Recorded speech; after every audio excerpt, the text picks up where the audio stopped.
The beauty industry is one of the most exciting, complex, and fast-moving sectors in the world today. It faces multiple challenges from a proliferation of independent brands which are shaking up industry conventions, but there are also vast opportunities for the brands able to move swiftly and fully embrace change. And that's what we'll be discussing on this episode, show 88 of the C-Suite podcast that we're producing in partnership with FutureBrand.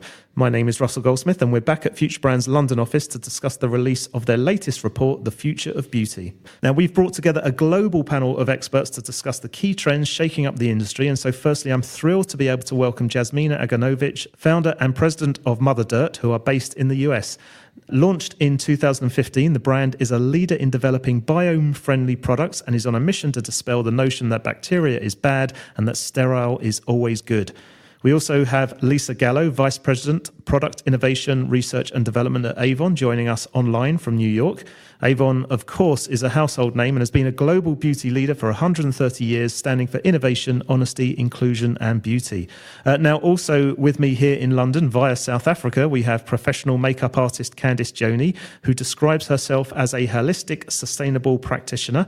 Khandiz is also a judge at the Sustainable Lifestyle Awards, which we'll hear a little bit more about later on in the show. And finally, alongside Khandiz and Jasmina, we have brand expert MT Cassidy, FutureBrand London's Executive Creative Director. So thanks to all of you for joining us today. MT, let's come to you first, as it will be good to get an overview on the new Future of Beauty report and your insights on where the sector is heading before we delve into some of the key trends that you've highlighted in it. But perhaps you could start by just explaining why FutureBrand is focusing on the beauty industry. So, as I'm sure we'll hear and talk about a lot today, the beauty industry is one of the most exciting and transformative sectors. It's changing so rapidly as a result of internal and external forces. So I think it's a lovely thing to think that actually the industry that was only skin deep now has to prove it has a soul. So we've looked at these key trends, which are really sort of fascinating, and we'll discuss those later. But we want to really bring together leading voices from companies, large and small, to find out the views of what the future of beauty might look like. At FutureBrand, we're really interested from a brand perspective and to really believe that the brand managers really need to be thinking about how to stay relevant, how to be innovative, how to stand out in an ever-crowded marketplace, whether that's URL or IRL. Okay, and before we dig deeper into the report, Jasmina, I think it's fair to say that Mother Dirt has had phenomenal success since you launched. So it's one of those innovative young brands that the report highlights. You have a unique product offering. Can you quickly share your story of why you launched the company and how you got to where you are now? Absolutely happy to. Mother Dirt, when you hear the name, you might think that's a really strange name. Why would you put dirt in the name of a skincare line? And that actually is the very point that we are trying to make. We're really challenging existing conventions around cleanliness. We've come to believe that clean means killing 99.9% of bacteria. And the whole point of that is that it will make us healthier and it will make our skin look better. And in essence, the emerging research that's coming out, in part that is coming from our group, is that being too clean is not necessarily a good thing. So going back to our hero product, we have an actual live culture of bacteria that comes from the dirt that once used to exist on human skin but has been cleaned away in the last 100 years or so, and it plays a very important role in balancing the skin. And now to tie it to a little bit of the theme here at FutureBrand, we decided to build a brand less intentionally like most brands are, but in a very unique way, because we wanted to build a brand as a vehicle for discussion with consumers. We didn't want to keep the work that we were doing purely academic. We wanted to create a physical product that people could interact directly with, because the industry, as MT had mentioned, is massive and also has a massive opportunity for impact. And so we believed that by building a brand and creating physical products that consumers interact with, that we could shift the narrative around bacteria and the cultural bias that exists with it in a more powerful and perhaps more rapid way. I suppose we should explain why you're over in London as well, because we're very fortunate to obviously, have you join us actually in the room here. Yeah. Well, I'm very happy to be here. If you can't tell by my non-existent British accent, I am not based out of London. Mother Dirt comes from Cambridge, Massachusetts, so we're from the U.S. A lot of our team is technical based, so my degree is from MIT in chemical and biological engineering, and as was much of the founding team. But one of the most exciting things that we have going on, and the reason I've been coming to London so much, is that we launched in Harvey Nichols in August of this year.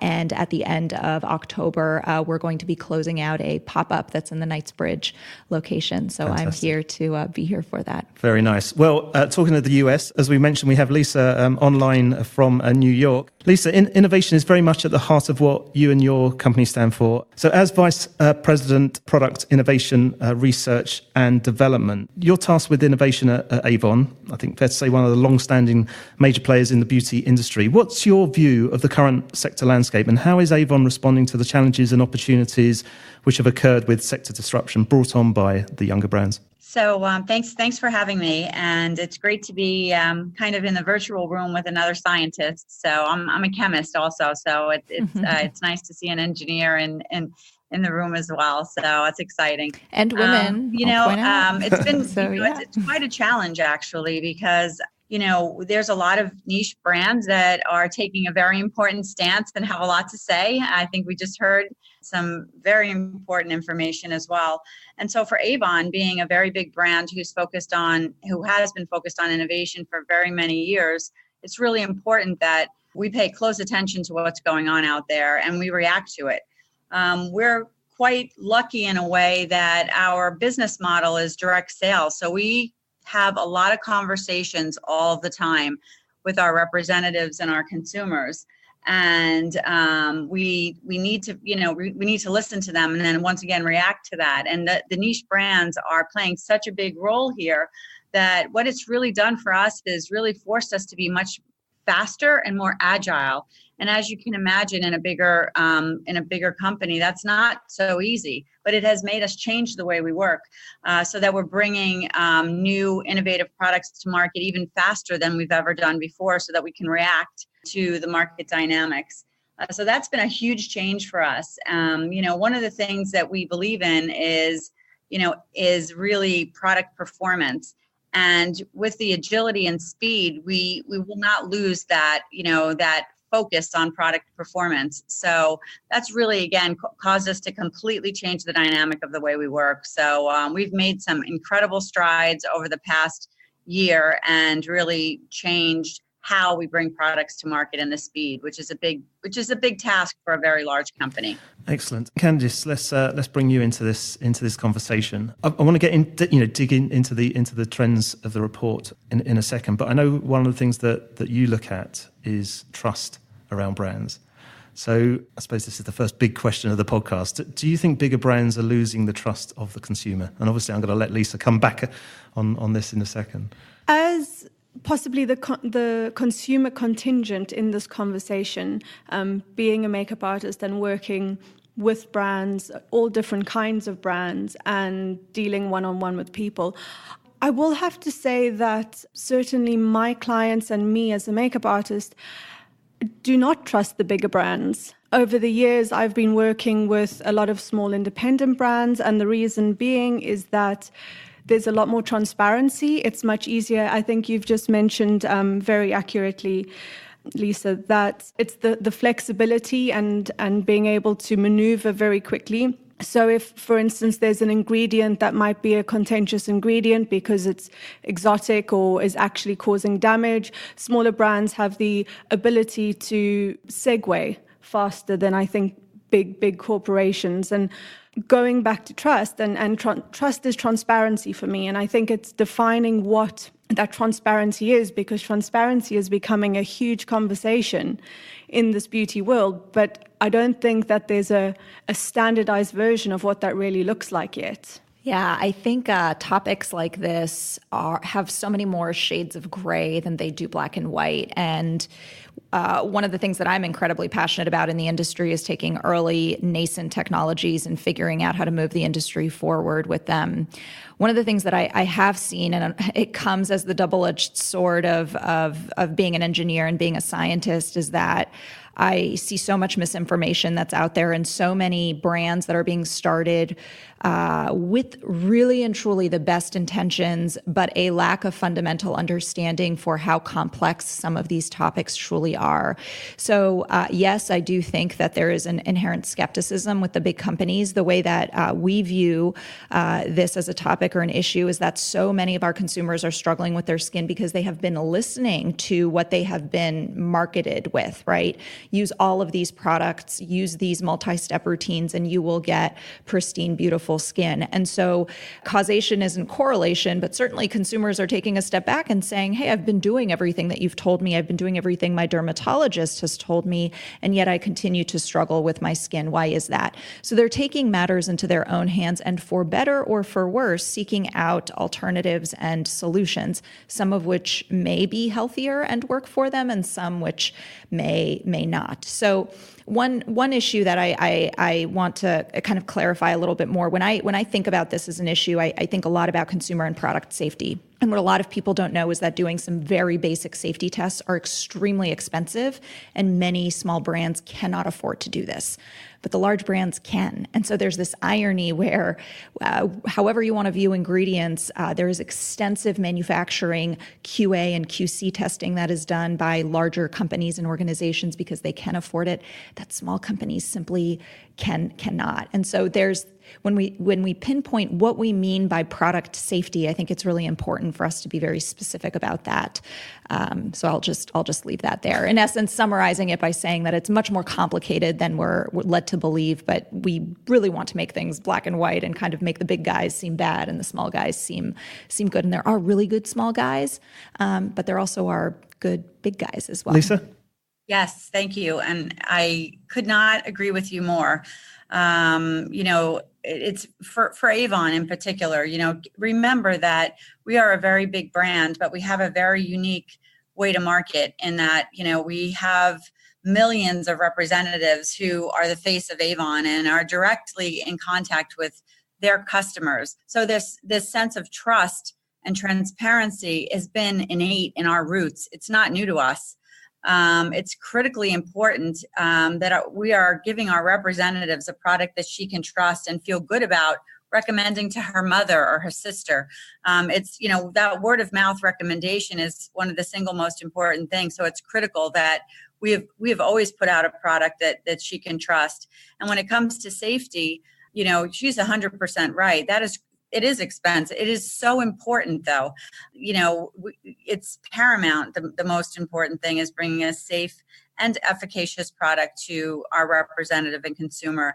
And the one thing about trust is also giving her a product that when she uses it, she's actually going to get the results that we're talking about. It doesn't make any sense for any of us to put products on the market that are overpromising or not giving the result that she's expecting. Therefore, we do a lot of testing when it comes to not just safety, but also performance to ensure that we've got the messaging right. We understand the performance and what she's going to see. Otherwise, she's just not going to come back, and you completely lose her trust here. And it's an incredible loss to all of us. So it's very important, that trust and transparency. I think it's really interesting, Lisa, actually, because I think you were the original direct-to-consumer model. And I think now so many younger, more niche brands are understanding that really honest, close dialogue with the consumer is what, you can't put any kind of monetary value on it. It's huge. But I think the most exciting thing that I find at the moment, but the most challenging thing is, I'm not going to say how long ago, many years ago when I came into this industry, into the brand industry, then actually we used to be brands in the middle and consumers would oscillate around them, really, really hoping they were going to be able to actually have this brand in their life. But now it's consumers that are bang in the middle and brands are oscillating around them going, okay, they need to actually genuinely fight for a very distinctive place in the consumers' lives because, the consumers are more knowledgeable than ever. And I think they better now understand the impact that their choices have on the world around them, in particular in beauty, and this conscious consumerism, they're attracted to brands that really play a much more decisive role in society. So I think it's now brands are having to establish new market norms by offering products that are trustworthy, inclusive, and clean in the minds of the consumers. Okay, well, let's get on to the trends in the report, the first of which is Civic Beauty. And the report states sustainability is changing the sector in more ways than could have previously been imagined, from packaging and ingredients used to what the brands we buy stand for. And it goes on to say that consumers today want transparency on the ingredients going into the products they buy and whether or not they are harmful to either their bodies or to the environment. Khandiz, you've specialised in sustainability for quite some time. What impact is the Civic Beauty trend having on the industry? It's a hugely growing trend, particularly the clean beauty trend, which is a very contentious term. I'm sure you picked that up a lot, Jasmina, with the what's clean, what's dirty, but I'll use it as an umbrella term. And then I believe inclusive beauty is one of the Civic Beauty categories, which I think is vital and fundamental. And certainly in my sector, in sustainable conscious beauty, I think that's a nicer terminology.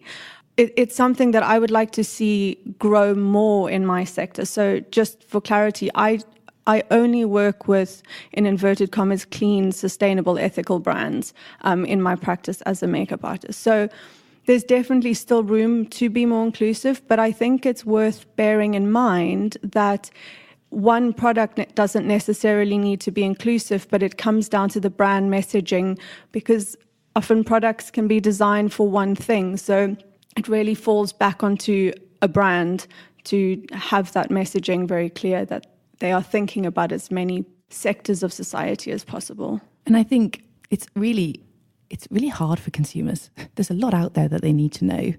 So I think I love there's a really great retail store called Credo, which actually goes out and finds and helps consumers navigate their way and find these really special brands. Because I think that because of the amount of historical confusion, I'm not going to say fibbing, about actually what's in and what's out, I think, as much as we know the consumers are trying to be as informed as possible, I think they are looking for brands or even businesses like Credo to really, really help find the cleanest brands around the world and really start to find the non-toxic beauty products and house them in either a virtual or a real store to make it much easier for consumers. I agree. I love Credo. I visited when I was there in the States last year. What I've started doing with my personal practice, because I think that there's so many different threads and different conversations. So what I've had a look at is the motivation behind why we choose products, just on a very personal level. So I've distinguished animal welfare, so whether that's vegan or cruelty-free, for health impact. So for instance, if somebody has a compromised immune system or they have very sensitive skin, what they would be buying into would be slightly different to somebody who might be really concerned about the environment. Or if you are religious and your religion dictates what you can and can't put onto your body. There's also, I've also picked up on social inclusivity and social impact. And for me, that's how I look at stuff. So mine's always been from an environmental point of view, and that's where I make my decisions based on what products I'll choose to use and what products I won't. But I wonder if that's potentially, Lisa, thinking about Avon, that's a huge opportunity for the bigger brands to really get their message out and help educate consumers to know what to look for, rather than sort of as opposed to thinking it's all, I mean, the fabulous niche brands are helping so much, but I wonder if there is a place for the bigger brands to actually to play that role of guiding and helping for the consumers to find that what they need and that barometer of what's safe and what's not. And what they are and aren't prepared to compromise on. That's, yes, I think, how I look at it. What am I fundamentally not prepared to compromise on my beauty products? And are there certain things that, if I had to pick one brand over another, I am prepared to compromise on this. I think that's always helped me. Well, Lisa, what is your thoughts there? It's important that Avon, obviously has heard this, and our answer is we just launched a new brand called Distillery. I'm not sure if you guys are familiar with it, but it is a very new launch. It just launched in the UK. and it's launching in the rest of EMEA as well. It's our eco-conscious vegan brand. So we honestly, we know how important this is, and there's a very specific consumer out there that wants this. It's clean beauty, it's pure and potent. It's both skincare, and we'll be launching color in 2020. But it was really important that Avon has an answer to this consumer, and it also, builds off of that trust piece in our heritage. We have been listening for a long time. And it was really important that we have an answer to it, but we're very proud of it. And it's a very new launch for us. And again, we brought this to market in record time. This is where, we see what's going on there. And it's critical that, we are able to bring to our consumer this vegan, eco-conscious line of beauty products that are high performing, and they're pure and potent as well. One of the things that keeps coming to mind, actually, MT, is how you had framed up the concentric circles of who's in the middle. And certainly what I've experienced with the crazy concept that we have behind Mother Dirt, right? Live bacteria. What large conglomerate is ever going to launch that in as a brand, right? So I wonder if now the industry has shifted in such a way where the large brands and the large brand houses and CPG companies no longer view these leapfrogs or quantum leaps of innovation and thinking as their responsibility. I think that because of the rapid growth, in particular of indie brands, because of Civic Beauty, they're looking at that to help them suss out what might be less risky for them to pursue, or how they can create their own brand-aligned version of that now that they see that consumers are interested in that. And with that, I'm just going to end with this note that consumers should feel incredibly empowered. Consumers should continue to inform themselves. They should really feel empowered that they can change and shift the industry. And I know that it never feels like it is moving quickly enough. The United States in particular, with their lack of cosmetic regulation since the 1930s, there's been nothing added despite this increasing body of knowledge. But consumers should still continue to feel like they're empowered to shift and create change. So maybe our expectation of the big companies is almost misplaced. Maybe there's something that's shifted. Do we expect them to react faster? Do we expect them to take bigger risks? I expect them to create safe and effective products, but do I expect them to be innovative right? And of course they're innovative in their own ways, but I mean like these fundamental shifts, who was going to create a vegan line 15 years ago? That was very few companies were doing that, but now with the demand from consumers, that has started to shift. Well, it's funny you were saying about which of the big, huge corporations would think about anything about bacteria in your skin, but have you seen Dove's Baby, their new product, and they're talking about microbiome? And so I think you are so, being so pioneering, but they're not, they're so going to latch on to incredible innovations and amazing brands like yourself and try and get a little bit of that vernacular in their business. An interesting one I thought was thinking about big versus small is also like Shiseido buying Drunken Elephant. And I think that's a really nice alignment of two brands who have very, very similar ethics, but actually now, and they're not, Drunken Elephant is going to stay as it is, but also Shiseido being able to use their global reach to get the brand out there further. And I thought that was quite a lovely story, a nice dovetail, small into large, rather than one be eaten by the other. If I may step in on a consumer-facing conversation with that, and I see it a lot in chat rooms and conversations around this, going back to trust, that when these small indie brands do get bought out, and of course we have to consider the sustainability of the business, which is everybody wants growth in business, but a lot of consumers lose trust in brands that get bought out, particularly if you're looking at cruelty-free brands that are bought out by companies that are still selling in China. And obviously China has now started to look at changing the law from 2020 about what they test on animals, but it's not a blanket ban. And so while I agree with you to some degree, certainly from a consumer stance, I think that a lot of people will no longer buy into Drunk Elephant. Really? It's interesting, isn't it? Because I think Ben and Jerry's actually haven't lost anything of who they were since they were bought by Unilever. They've managed to retain their DNA.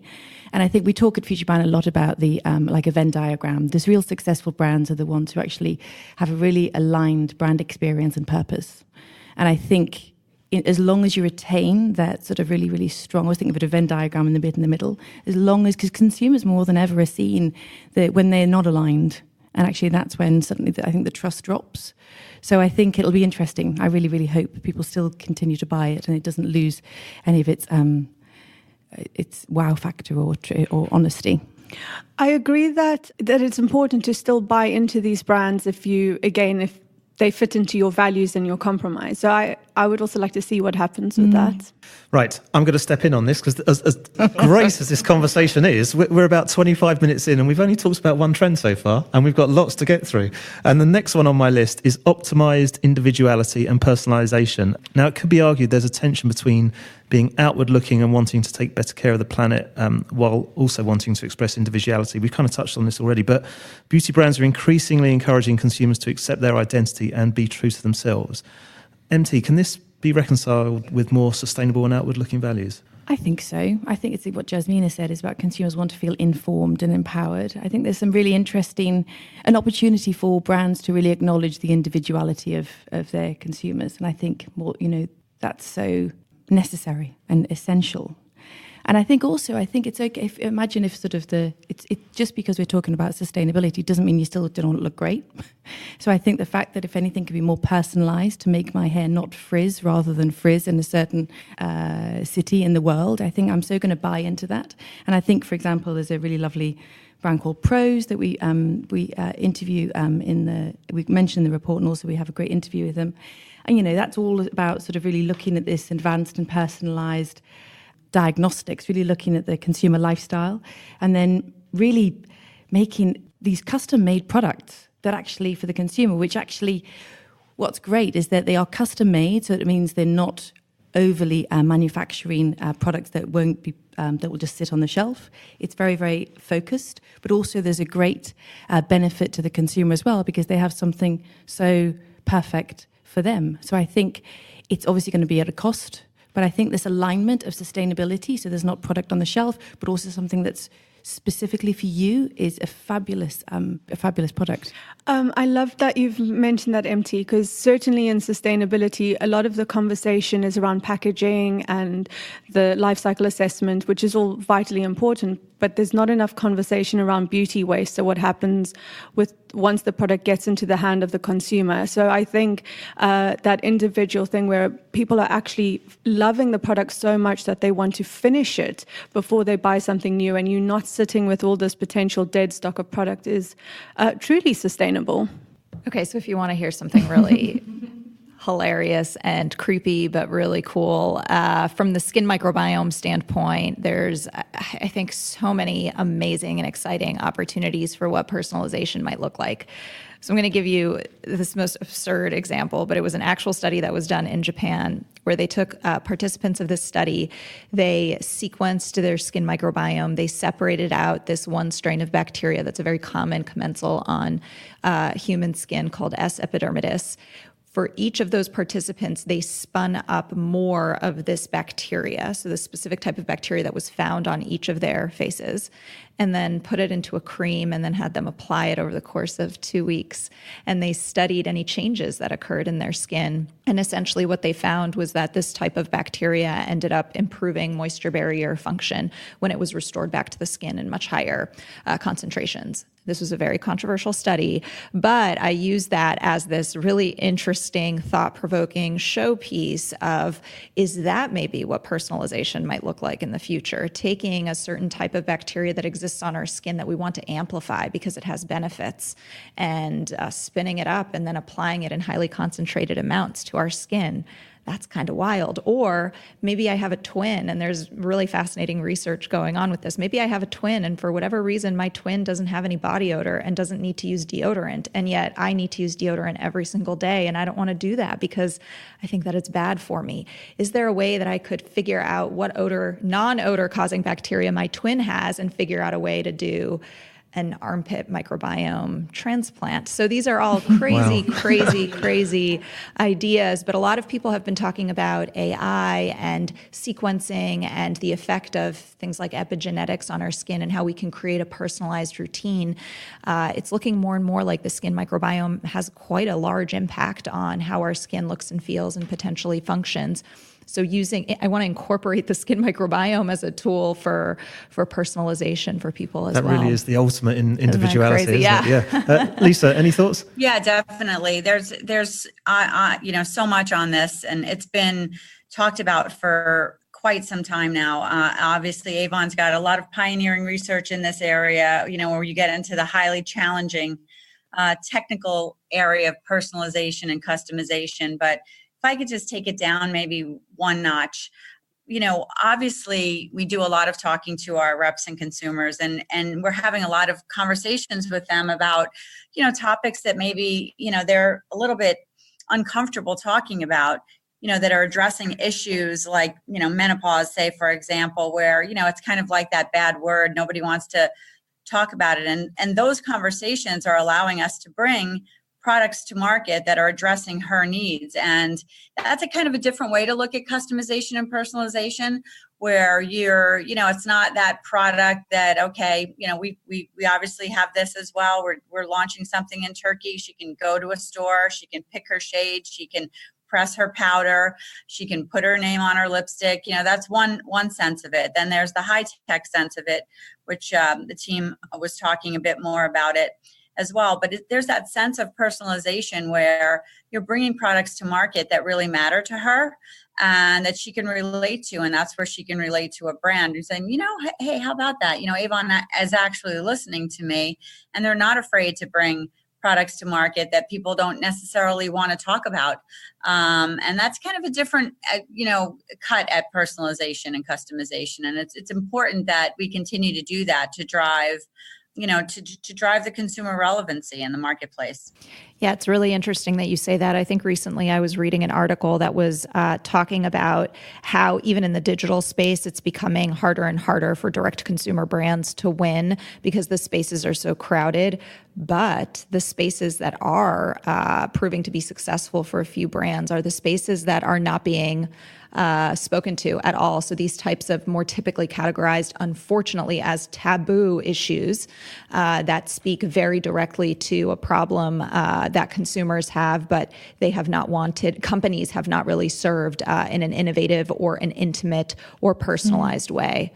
There was a fabulous thing I was reading the other day that it was Herbal Essences incorporating raised line and dots on their structure. So visually impaired consumers could actually navigate between shampoo and conditioner. I mean, it's great. Finding it bizarre that that's never happened before, but I think such a wonderful, I love the fact that it's actually a very mainstream brand who's taken this and actually just ran with it and realized it's so important. And I think it goes back again to this informed and empowered. And I think the empowerment is actually making you feel like you matter as well as you feel that you can go out and actually really be very forceful. I think it's really important that the individual, and I think that's what it is about, optimize individuality, to be informed, but also to make them feel empowered. Essential. Okay, a hallmark of the trend towards a more individual expression of beauty is also reflected in another trend in the report, mood beauty. And FutureBrand asserts that brands are increasingly drawing from and promoting traditional Far East rituals and practices that stimulate and support emotional well-being. Khandiz, where do you think this focus on emotional well-being and even mental health is coming from? And is seeking inspiration from other cultures anything new? I think certainly the well-being and mental health conversation is a vital one. You know, we've just, Lisa very rightly pointed out that there's a lot of taboo subjects and around beauty, and mental health is certainly one of them, but it's so closely connected to well-being.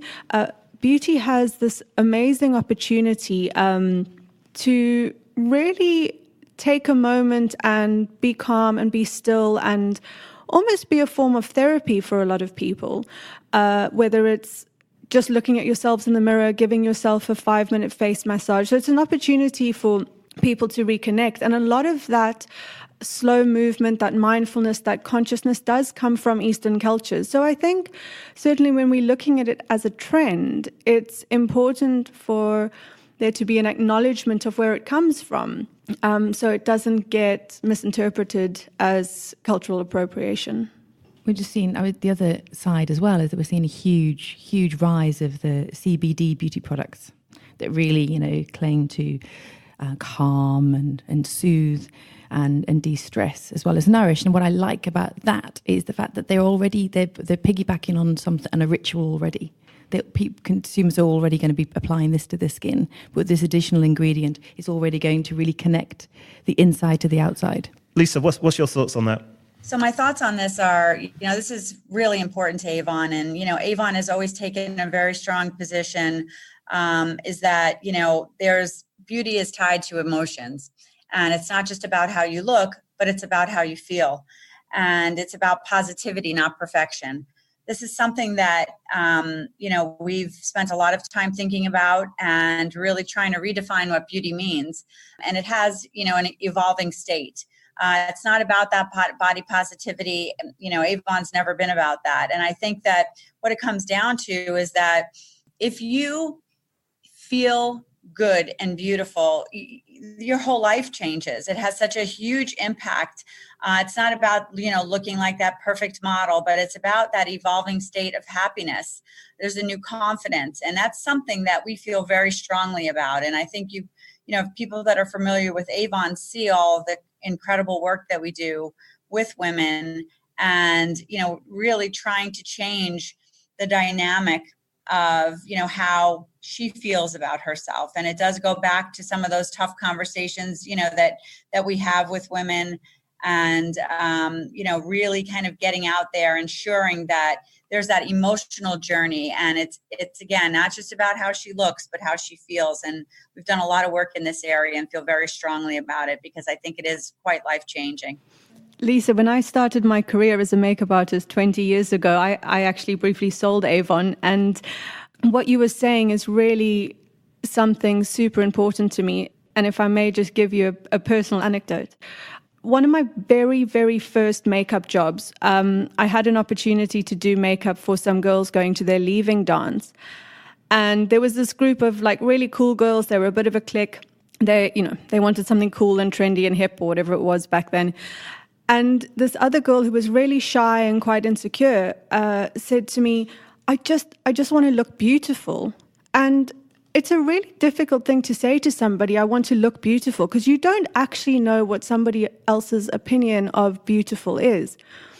And I landed up doing something on her that was quite intuitive, actually, as makeup. And she looked in the mirror and started crying. And I absolutely nearly broke down. And I said, well, what's wrong? And she said, I've never felt more beautiful.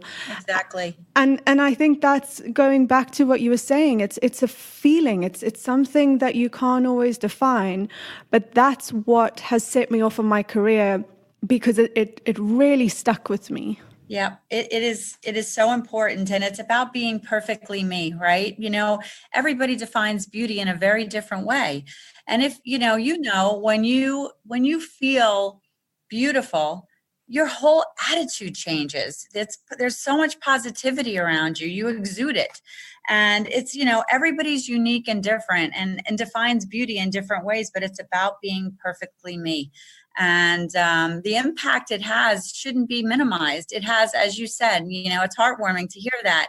And I'm sure it probably even meant more to you than to her, because it has such a positive impact on you as well. Okay, as well as looking to these more kind of traditional notions of beauty and well-being, the report also looks towards the future with the intuitive beauty trend, brands making beauty more instinctive and seamless to simplify our busy, active lives. Jasmina, I'm going to come to you on this one with your MIT background. I know you've kind of touched on a bit of tech already, but there was mention in the report about smart products and AI helping beauty to become more intuitive than ever, saving time and making beauty rituals easier. The first thing that comes to mind for us with the work that we do at Mother Dirt is that people are definitely picking up on the fact that all these products and all of this maintenance and these elaborate personal care routines just intuitively don't seem right anymore. I think that something is starting to turn there. So even though Mother Dirt may be a seemingly crazy example of how you can change your routine. So our hero product, for example, as people start using it, so you can use it head to toe, people find that they can cut out other personal care products. And so there are lots of benefits that go along with this. First, they're doing it because their skin looks and feels better. Two, because they're exposing their body to fewer bits of chemistry and chemicals in general on a daily basis. One really specific example of this is deodorant. So about 60% of our users find that they can cut out or cut down on deodorant. But the thing that we hear from consumers, even though not all of them want to cut out products from their routine, because for some of them it is a self-love, self-care ritual, which personal care is personal, is how we say it. And we never want to mandate that people should have a certain type of routine. But there is this theme that is emerging where how we have approached cleanliness, hygiene, and personal care with the heavy fragrances and the heavy lather and the constant stripping of the skin only to need to apply copious amounts of moisturizer to undo what the soaps did in the shower. People are starting, this is where I think about intuitive beauty and intuitive skincare. People are starting to think, this doesn't seem right. This doesn't seem like how we were meant to take care of our skin. I'm so excited about it. Finally, because we're going to get time back. I think that's what's great. I think, we are so time poor, but I think also that we are bombarded on a daily basis with so much information at every angle. So anything that makes it more simple for the consumers and then actually just better, I think is fabulous. I think there's some really interesting brands out there. Even sort of the one which is GHD. I think they've got a brush now that basically, when you brush your hair, it straightens it. Now, whether or not we think we should be straightening our hair, it's the fact that it's realised it can use some technology to then take out a certain step in somebody's routine to make it easier for them. And I think this goes back to the empowering. They can then use that 5 or 10 minutes in a different way. So, for me, going back to sort of conscious holistic beauty, I think that data is obviously super important and it's a really interesting space. But in this world of data, we have become so disconnected from people around us and disconnected from ourselves. And I think that beauty is one of the things that is super personal. So, I'm interested and I'm curious to see what comes. But for me, I like the relationship to being able to choose my product for myself. Yeah, I think there's so much truth in that. And that's where those conversations become so important. But, you can use data in different ways. For example, one of the ways we've done it was to go out and really study millions of comments online in regards to mascaras to see what was frustrating women and what they were looking for in this particular area. And we did an algorithm and we launched a product called Lash Genius, which is basically a multi-benefit product, right? Because women are looking for more than one benefit. And sometimes these are difficult to deliver because you may not satisfy the needs. Let's say, for example, it's volumizing, lengthening, darkening. You may do a little of this, a little of that, and a little of this, but we knew that in order to satisfy this woman who was looking for that, you needed to deliver, the maximum benefit in all of those areas. And, this was something we did by listening to comments online and then developing against it and ensuring we deliver it. So I do think that there's that personal connection, which is incredibly important, but there's other ways to look more broadly by using data. And we happen to use that technique for the launch of our Lash Genius product, which worked very well. Okay, time to come on to the final trend in the report, medical grade beauty. Now, the report actually states that the world of beauty is shifting from the logic of a hygienist to that of a biologist, and that bacteria is increasingly accepted having a positive impact on the skin microbiome, meaning that purity and over-cleansing are becoming things of the past. Lucky that we've got Jasmina sat around this table on this one. Jasmina, are we actually set to see more of this? And relating it back to the intuitive beauty trend, have we come full circle and are we set to see a reversal of hyper-cleansed notions of beauty of the past? So the words that I use are not a reversal, but a recalibration. And I believe that this industry will progress in what I refer to as a continuum, right? So this is just an evolution. This is the direction that things are going in. The skin microbiome is going to be a critical part of personal care. Why? Because more and more research is showing how much it impacts our skin. Cosmetic chemistry has gotten us so far. It's one of the most rapidly evolving and phenomenally sophisticated fields right now. But perhaps we've reached a limiting point with the existing cosmetic chemistry that we have. We have more products than ever today, more solutions for all sorts of things today, and yet we have more skin issues than we ever had before. And so I'm not saying we're going to abandon all of cosmetic chemistry, but we are going to be adding a new tier or a new layer into it, which is incorporation of the skin microbiome. And to paint a very clear picture of it, what I envision that might look like is we are formulating products for sophisticated textures, for certain ingredient profiles, so things that we want to include and things that we don't want to include, for certain types of absorptions, textures, things along those lines, all of the things that cosmetic chemistry can deliver, and understanding the impact that it has on the skin microbiome so that we are not constantly destabilizing the skin's ecosystem and thereby causing potentially a very harmful cascade of events. So I do believe that it's going to stay and that it's going to become an increasingly big part of consumer products. But I'm also very aware that we are in the early stages of what this looks like. There's a long way to go, both in the research and basic understanding side, but also there is a lot that we need to do in order to figure out how to best incorporate that into our products. So it's coming, but I position it more as a recalibration, and we also need to have patience and be really clear about what the science says and does not yet say. Jasmina, this is an area that I find very fascinating, but from a very naive point of view, because I'm not a scientist. But I was reading a little while ago about the Human Biome Project, I think it's called, and there was some, again, terrible statistics, but our bodies are made up of more microbiomes than they are of our own human cells. Yes, 10-1. It's so fascinating. So fascinating. So, I mean, the question that I'll pose is, should we instead be formulating products for our microbiomes instead of for the human cells? In the case of the skin, should we be formulating products for our skin microbiome instead of our epidermal cells? Well, Lisa. Yeah, I mean, I think one of the things in regards to this, this deep medical care beauty, Avon's, been a leader in skincare with our new brand for many, many years. We were the first ones to bring, we coined the anti-aging market. We were the first ones to bring, alpha hydroxy acids to market. I think it's important to note that, we need to continue to watch what's going on.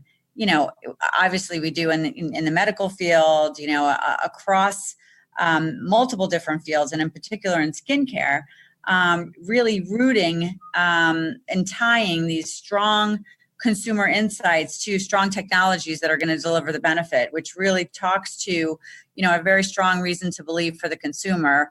For example, we have very strong rooted science that we marry with very strong consumer insights. And that's really kind of the winning combination in my mind. Obviously following the medical field, following the dermatological field, but also following, what consumers' beliefs are. For example, the thought, that consumers believe their products stop working after a period of time, and they in particularly felt their skincare stopped working. And we did some digging on this and wanted to see if scientifically that made a lot of sense. We did, and it did make sense. And then we actually found and developed a technology to address that. And it was based off of the science of interval training. The product is called Infinite Effects, reverseless Infinite Effects. And basically what happens is you alternate different products. 1 week you use one product, the second week you use a second product, and you go back and forth rotating it. So the point I'm trying to make is that it's important that you continue to, dive deep into what's going on outside of your industry to enable you to drive the technology across both color and skincare to get to that next level of performance. So I think it's real important. And Avon has been very, very pioneering, obviously, across the years in this area, and we continue to be. And that's the point I want to make, because we're continuing to investigate, follow, different researches in different areas. One of the interesting things that I'm noticing is happening for us right now and ties back directly to the conversation we had earlier, which is around clarity and transparency, revolves around this word probiotic. And we have a live culture of bacteria. The way that the World Health Organization defines a probiotic is that it is a living microorganism that provides some sort of a benefit to its host. And so we fulfill that definition. And yet there's so many skincare brands out there that have some ingredient that is in some way associated with a bacteria, but it's not alive. And so when you look at the history of how this happened, a lot of it has to do with how essentially many trends in food end up finding their way into skincare products. And this is very common and very normal, except for when probiotics became very popular in food, I should say. The food industry already had a very well-established distribution network. They had refrigerated trucks. They had grocery stores with refrigerators. Their food didn't require preservatives. But with the personal care and skincare industry, that was fundamentally different. These things are not being shipped in refrigerated trucks. They're not being put on a shelf in a refrigerated section. And so the skincare industry needed to reinterpret what this word meant. And so instead, they've taken byproducts of bacteria or chopped up little bits of bacteria, and they've sprinkled them into product and they've called it probiotics. And so now what do we do as a brand? Do we hold on to that word probiotic when there's so many others who are using this word, but essentially are diluting the meaning of it? And there's a lot of this happening with organic is a great example, right? And so Khandiz, you're probably really familiar with this. And one of the things that I see at conferences that are skin microbiome oriented, many of the brands are concerned about this, because when everyone has a different definition around a certain word, it essentially means very little to consumers, and you contribute to a lot of noise. And so that's one of the areas that is going to be really important for us to continue to navigate here. Does that make your sort of like development, your marketing even more challenging, because you're having to educate consumers, aren't you, about what it is that you're providing? In some ways, it makes it harder, and in other ways, it makes it easier. So the ways that it makes it harder is that there's a ton of noise that's out there. And so we very well could be diluting the true differentiation of our technology by only using the word probiotic. But it also makes it easier because other brands are talking about it. So it doesn't seem like we're the only ones beating this type of a drum. And from a very practical standpoint, right, for us to get out there as a brand, we need beauty editors to write about us. And the reality of how beauty editors work is sometimes they just want 10 probiotic brands, and that is all they care about. And so for us, even to get included in those roundups, it helps push the field forward because it makes it sound like there is more that is going on in the space. But at the same time, we still do get worried. And so we hope that when a consumer lands on our site, that we can do more of the heavy lifting with the education, even if it is just like the first touch point is using that word just to lower barriers of concern or to create a sense of familiarity. Yeah, I think if I could just build on that, I mean, those points were great. And I think that it's really important. Two things. One is the simple messaging. It's great to be able to build off of something the consumer is familiar with, but then you do it in the way that makes sense for your brand and your product, ensuring that she understands it and she's going to believe in it. That's one. Two is, when everything sounds the same out there, but your product really does perform, that's another thing you need to be careful about and separate, because, if there's a lot of products that are saying the same thing, yours is similar, but, maybe your performance is set apart from the rest of what's out there. It's important that you're able to communicate that, so she's going to believe and bring credibility to the product that you're putting out on the market. So there's a lot of challenges in that area when everybody's kind of saying the same thing, but yours is really a step apart. It's making sure that messaging is clear. And again, the brand credibility or the credibility and performance when she gets it is what's going to help her come back and believe that your product is different. I also just wanted to pick back up on your point, Jasmina, about the dilution of terms, because we're talking about sustainability beauty a lot, and that is a definition that's getting diluted very quickly because there is no sort of legal definition to what it is or common definition. I just thought I'd throw that in there. Yeah, we had a really interesting experience recently. We launched a new product in 100% PCR package. And so we're, like so many brands, trying to minimize the amount of virgin plastic that we're using. And when we went to register in the EU, our registration partner actually asked so many remarkably specific questions that even as someone that is technically minded and experienced in the industry like myself, did not anticipate the types of questions that they were going to ask. And the learning from this was that you need to be careful of the source of your post-consumer recycled plastic, because if sources are mixed, there can be a ton of toxins that are in there, actually making this very harmful for consumers if product is in there, particularly if it's oils or something like that that can leach whatever is in the resin. And so what our partner had basically taken us through was that you want a single source, and you want that single source to be very pure. And so the product that we ended up launching is in 100% PCR, and it's single source from milk cartons, essentially. But I never would have, you can blindly say, okay, I just don't want any virgin plastic. I want 100% PCR if that's the best that I can get. And then all of a sudden you learn about how actually it could be more harmful for consumers than just going with virgin plastic, even though virgin plastic is terrible for the environment. And so being aware of all of those nuances and having good partners to take you through all of that is so important for brands who are interested in this as a space. And beauty supply chains are notoriously opaque and long. And I think, but isn't with Google, consumers are informing themselves about ingredients and sourcing so much that I think they just want to know, they want the transparency. So, and then at least you have the reason for using the single-use plastic, and there's the reason behind it. I think it is just making sure there's a clear dialogue.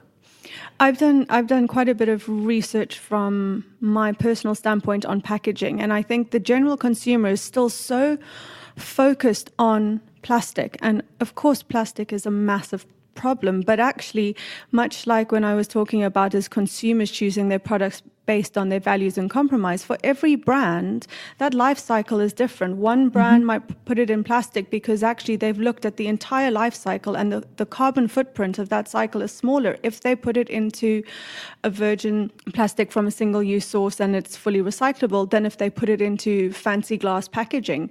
And I don't think consumers really have that understanding yet about that bigger conversation around sustainability. And I think it's the brands who have to educate. It's up to the brands. We can't expect consumers to be able to understand and navigate so much information, which is why it's got to be sung from the highest mountain for the brand's sake, because I think then at least they are owning the conversation. I have a stunning statistic to throw out there. So Unilever was doing, actually, you've probably read much of the sustainability objectives that Unilever is starting to get very public about. The statistic that they put out there is that they believe and approximate that 70% of their global greenhouse gas footprint can be driven by consumers in what products they choose from Unilever, how they use them, and how they treat them after use. And so a lot of people think, hey, it's just on the big brands for them to completely change everything that they're using with. And they forget, again, going back to that theme of power of consumers, of fully understanding the nuance and the decisions that they have to basically push this in the right direction. Well, I'm glad we got back to the conversation about sourcing, environmental and sustainability, because I mentioned in my intro that, Khandiz, you are judging the Sustainable Lifestyle Awards, and I promised that you would get a chance to talk about that. And actually, MT, I think you're also judging those as well. So, Khandiz, do you want to tell us a little bit about those awards? A slight sidetrack from the conversation, but all kind of linked. So the Sustainable Lifestyle Awards, or the SLAs, are the very first of its kind here in the UK. And they wanted to verify and celebrate brands and services that were talking about style and sustainability. And the mission from the start has really been to make sustainable living accessible, inspirational, and educational. So in their approval or nomination of brands. They were trying to make sure that there was complete transparency from qualifying brands and eliminate greenwashing, which is obviously so rife in the industries. So I'm really excited to be involved, I think you are too, MT. Yeah, very. The nominees were announced at the beginning of October, and so now we're going into the judging rounds. And where can listeners go for more information on that? Sustainable Lifestyle Awards. Excellent. Well, I promised that I'd allow you a plug on that, so thank you for doing that. Now, we probably need to start to wrap this conversation up. I'm keen to get some final thoughts from each of you on this whole topic, summarising where you think we are now and taking account of what we've discussed. Also, what do you personally think the future will hold over the next 5 to 10 years? Lisa, let's come to you first on that one. Sure. I mean, I think that, the consumer is getting just smarter and smarter. There's so much information out there. There's so much information she has to kind of mire through. There's so many brands, having a very important point of view. But I think what it's going to come down to is that she has high expectations, and, she's going to want products that are delivering on those expectations. And there's expectations in multiple fronts. One is performance, which obviously I'm very focused on, being in research and development. It's a critical part, of how the industry is going to, continue to grow, where, products are going to, have higher and higher performance criteria against them. I think that's one very important area that we need to continue to drive. I think that on the other hand, she's going to have high expectations on what the brand stands for. And that's another area where I think we're going to continue to see huge changes in the industry. We have millennial, Gen Z generation that are coming up, where they're looking for very different things. It's not your mother's makeup anymore. And we're going to need to change with the times and continue to morph and make sure that, we have those consumers top of mind. But I think that the demands are going to be different on not just product and performance, but on brands and what they stand for. And you see that happening now, but it's only going to continue to grow. Jasmina. I'm going to start off with a pessimistic note, which is not at all what my state of mind is on this topic. I'm a total Pollyanna, but there was this phenomenal article that I can send you that I found really interesting, done by the Harvard Business Review on the purchasing an action gap on sustainability with consumers. So something like 67% or so of consumers say that it is important to them to buy from brands that have some sort of a sustainability objective, and yet only 26% of them actually do and follow through with their wallets. And that gap is frustrating. It doesn't really make sense, but therein is the excitement, right? So here's my optimism. I think that brands are going to get more and more sophisticated with how they communicate with consumers around this. There's going to be more and more alignment and synergy around what we mean when we say these things like better for you or non-toxic or sustainable or better for the environment. And this is all going to start to close this gap. So I think that those are a couple of the key things that will happen there.